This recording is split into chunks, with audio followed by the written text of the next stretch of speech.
blood on the stone. Lieutenant Mara Voss gritted her teeth and pressed her hand against the pulsing wound in her side. Warm blood slipped between her fingers, painting the metal wall as she staggered deeper into the ruins of Outpost Thorn. Every step was a curse, every breath a fight against the black tide threatening to drag her under. She was trapped. The door to the surface had collapsed under a Drazathai shell, and the escape tunnel was sealed from the blast.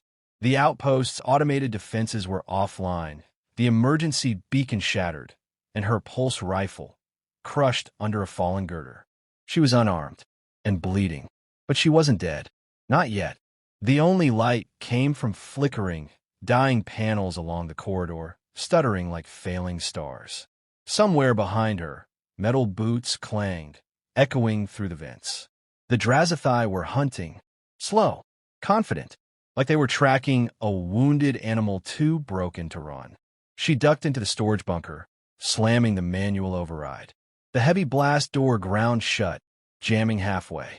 She kicked it until it shrieked and locked in place, sealing her in with darkness and stale air. Silence. Then laughter, low and guttural, drifting through the vents in their native tongue. Let her bleed.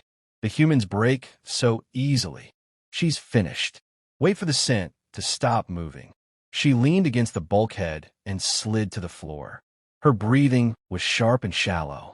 Her left arm was numb, her vision blurred. Still not dead.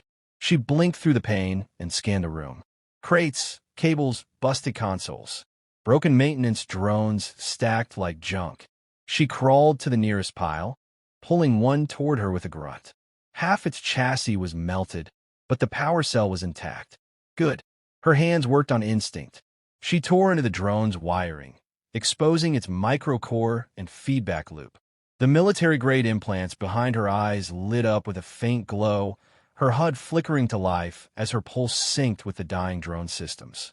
No weapon, no armor, just a half-dead tech shell and a woman who refused to quit. 20 seconds, she muttered. I need 20 seconds. A voice echoed in her mind, years old but crystal clear.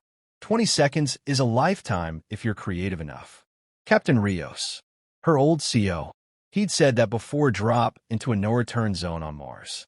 They made out. Barely. A flash of fury surged through her. They'd all died yesterday. The whole team, burned down by Drazathai raiders before they could reach the comm tower. All except her. They hadn't counted on her surviving. A hiss sparked from the hallway. The outer lock on the door began to cycle. They're coming, she whispered, not to herself, but to the drone. Like it could hear her. Her fingers moved faster. She rerouted the power cell's failsafe, crossed the overload capacitor, and primed the magnetic coil for burst detonation. Crude. Dangerous. Perfect. 10 seconds. She propped the drone near the entrance and tore off a strip of her uniform to jam into a vent. It looked like she crawled in there. Let them chase a ghost. The door burst open with a grinding scream of metal. 3 Drazathai charged in, tall, insectoid things with armored mandibles and bone-plated rifles. The first stepped on the drone. Mara pressed the detonator. A flash, searing white. The EMP ripped through their visors, shorting their optics. They shrieked and staggered, blinded. The flashbang kicked in a moment later, rattling the confined room like a thunderclap. She was already moving. No weapon. Just sharpened drone wire wrapped around her knuckles. She launched at the first Drazathai, driving the wire into its throat. It gurgled and collapsed. The second turned, but too slow. She vaulted onto its back and drove the broken antenna through its eye.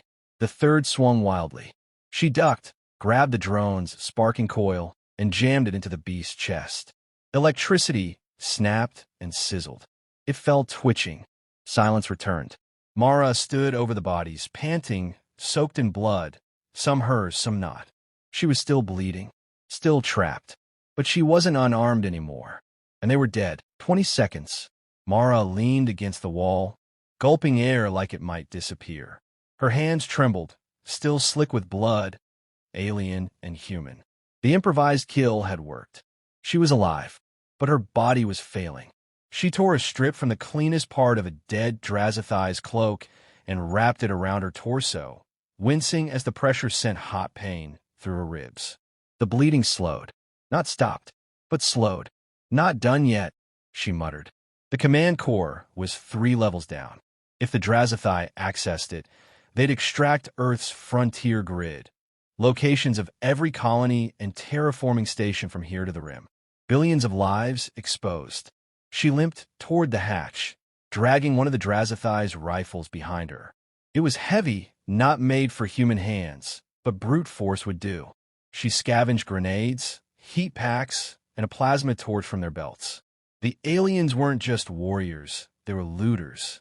Every corpse was a toolkit. Her HUD crackled, weak signal degraded. A single line blinked in red. Thorn uplink. Offline. No backup. No eyes in the sky. She was still alone. As she descended a scorched stairwell, she remembered a training op on Titan. Her squad had practiced zero visibility movement with blackout visors and no comms. Captain Rios used to say, "If you know the ground better than your enemy, you own it, even blind." Mara did no Thorn. While others treated the outpost like exile, she'd memorized its schematics, patrolled every duct, and mapped every unused maintenance shaft. She hadn't planned on fighting a war here, but she'd be damned if she'd lose one on her home turf. She reached the second sublevel and paused. Voices echoed. Drazathai. At least 4. Speaking low, their guttural syllables thick with contempt. She killed 3 more. Unacceptable. She's wounded. She cannot last. Push harder. We retrieve the core and leave her to bleed. Mara smiled. They didn't get it. They still thought this was about her dying. It wasn't. It was about what she'd do before she did. She crawled into a side shaft, belly flat, dragging her stolen gear. The metal bit into her ribs. Blood dripped steadily behind her. A breadcrumb trail she didn't have time to clean. But she knew where the shaft ended, above the coolant bay, just outside the access hallway to the core. She placed a grenade just inside the vent, then another down the hall. Rigged a heat pack on each to delay detonation just long enough for someone to pass. Improvised mines. Crude. Deadly. Then she waited. Seconds ticked like hours. Her vision swam. Her fingers trembled. Then footsteps. 4 sets. Coming fast. A flash of movement beneath her. Shadows crossed the hallway. Click. Hiss. Boom. The first blast blew 2 Drazathai backward, limbs crumpling like paper. The second went off moments later, slicing through the corridor in a wave of white heat. Screams. Shouts. Then, nothing but static. She slid out of the shaft and limped toward the wreckage. 2 aliens lay motionless. One was crawling, armor scorched, missing an arm. It reached for its weapon. Mara stepped on it, forced its head down, and whispered coldly, "Still think I'm breaking?" Then she crushed its skull with the butt of the rifle. No hesitation. She kept moving. At the final blast door to the command core, she keyed in her override code, fingerprint retinal voice. It stuttered, but accepted. The door opened. Inside, the core glowed faintly, wrapped in cables and cooled by humming turbines. It was intact. For now. Mara collapsed beside it, back to the wall. She could feel her body giving out. Not yet, she told it. Not until the uplink was restored. She pulled out the plasma torch and connected it to the core's emergency bypass. Sparks flew. Circuits screamed. The screen flickered. Signal restored. Uplink active. Transmitting distress beacon. She smiled and slumped forward. Far above, in the dead comms tower, a signal burst through the void. Somewhere in orbit, a listening station caught it. And Earth heard her scream. Fear turns. They used to hunt her. Now, they whispered her name like a curse. The Red Wraith. The surviving Drazathai had pulled back to the command deck, abandoning sections of the outpost like they were infected. They left their wounded behind, refused to split up, and double-checked every corner before entering a hallway. One of them, an officer with a black crest on his helmet, growled at his soldiers in clipped tones. She's no longer prey. She's a threat. Treat her as such. But it was too late. Fear had already taken root. Mara Voss knew the signs. Hesitation, twitching eyes, weapons held too tightly. The Drazathai were apex predators, brutal, and efficient in open war. But she wasn't giving them war. She was giving them shadows, silence, traps, and ghosts. She crouched in an overhead vent, bruised and feverish, watching them move beneath her. Her body screamed for rest. Her side was infected, her blood dried in ugly streaks across her armor. She'd wrapped it tighter, but there was no healing here, just surviving. Her old squad had joked that humans were rats. Resourceful, ugly, impossible to kill. Maybe they were right. She'd killed 9 more in the past 2 days. Not with guns or brute force, but with trickery, sabotage, and old human hate. She made them paranoid. She used their own tech against them. Hacked visors to flash light patterns that triggered their fear responses, turned their audio channels into loops of garbled human speech. And sometimes music, low and distorted. It filtered through the hallways now. A song from Earth's long-dead 21st century, sung in rough female vocals. You should have killed me when you had the chance. The Drazathai froze. Mara smiled in the dark. She slid from the vent and moved like a shadow past the patrol, quiet as blood drying on stone. She'd rewired the environmental control in Sector 4 to leak coolant mist. Now it cloaked her approach, veiling the corridors in a cold fog. She wasn't Mara anymore. Not to them. She was a myth. Commander Hrak Tharn, Drazathai field leader, stared at the burned helmet of his lieutenant. 3 holes, punched clean through. No plasma burns. No acid. Just analog steel. That's what made it worse. The human had rejected their rules of engagement. She didn't kill with technology. She killed with spite, with tactics they couldn't predict. He tapped his communicator. Static, of course. Their frequencies had been jammed for hours. She was in their systems. How? He muttered aloud. How does a wounded animal become a specter? No one answered. His squad shifted uncomfortably, watching every corner like the darkness would lunge. He turned toward the reactor access corridor. It was their last route to the uplink tower. If they secured it, they could send a purge signal and erase the command core. End the mission. End her. Move, he ordered. They marched, 7 remaining Drazathai, in tight formation. Mara was already there, crouched above the passageway, listening to the thud of boots. She'd left a gift in the corridor, a line of reactivated drone eyes, all blinking in sequence. Useless, harmless, but each programmed to say one thing when triggered. As the Drazathai passed, they chirped in sequence, each speaking in her voice, tinny and distorted. She was trapped, unarmed, bleeding, but now, they're fleeing, they're fleeing, they're fleeing. Panic. One Drazathai opened fire on the drones. Another shouted to stop. A third turned and bolted. Mara dropped into their formation like a thunderbolt, knife in one hand, stolen plasma pistol in the other. She fired once, point blank, into a throat, slashed another, kicked the third in the knee, and crushed its jaw under her boot. 3 down in seconds. The rest ran. Minutes later, Mara stood alone in the corridor, blood steaming on the metal floor. Her breathing was ragged. The last light.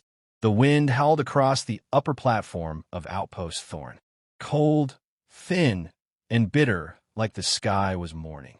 Mara stood at the base of the communication spire, her shadow long against the cracked metal. Her legs trembled beneath her, blood crusted over every inch of her body. But she stood. The tower was still intact. Barely. Its skeletal frame leaned like a dying tree, cables flapping in the wind, antennas bent from shrapnel and fire. She didn't care, as long as the transmitter worked, as long as the beacon shined. Mara keyed into the uplink panel and punched the override code again. Her fingers shook. Her vision doubled. She blinked until it steadied. Sparks flew, systems hissed, but the console came alive. Uplink ready. Signal locked. Alliance network. Listening. She hesitated. It had been 6 days. 6 days of crawling, bleeding, killing. 6 days since her squad was wiped out. 6 days since she became the only thing standing between humanity's secrets and total collapse. She had been trapped, unarmed, bleeding, and they had come for her like she was nothing. But 20 seconds at a time, she had torn them apart. She leaned toward the console mic and spoke with a voice scraped raw by smoke and grit. "This is Lieutenant Mara Voss of the 7th Forward Recon. Outpost Thorn has been compromised. Enemy infiltration successful, but neutralized. Core is secured. Uplink intact. I am." She paused, coughed blood into her hand, wiped it away. "I'm a last survivor. I have re-established signal. Requesting immediate evac. Coordinates attached. A beat. Then, they came here expecting silence. I gave them noise. Voss out." She hit send.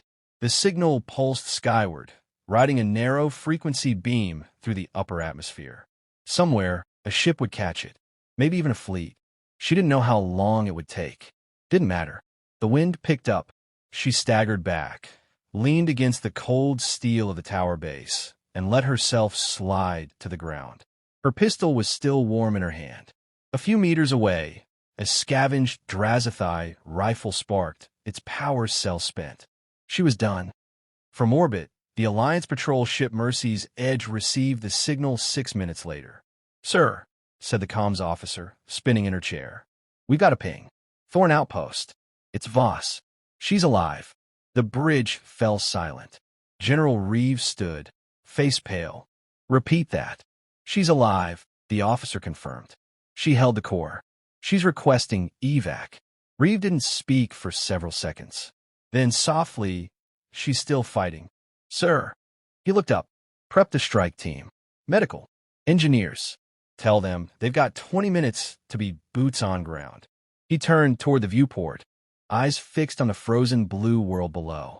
"She bought us a miracle. Let's not waste it." Back on the platform, Mara's eyelids fluttered. She was fading, muscles failing, cold setting in beneath the armor. Then, something new. The sky above flashed. A thunderclap rippled through the clouds. She forced her head up. A ship broke through the stratosphere, trailing fire, sleek, black, and bristling with weapons.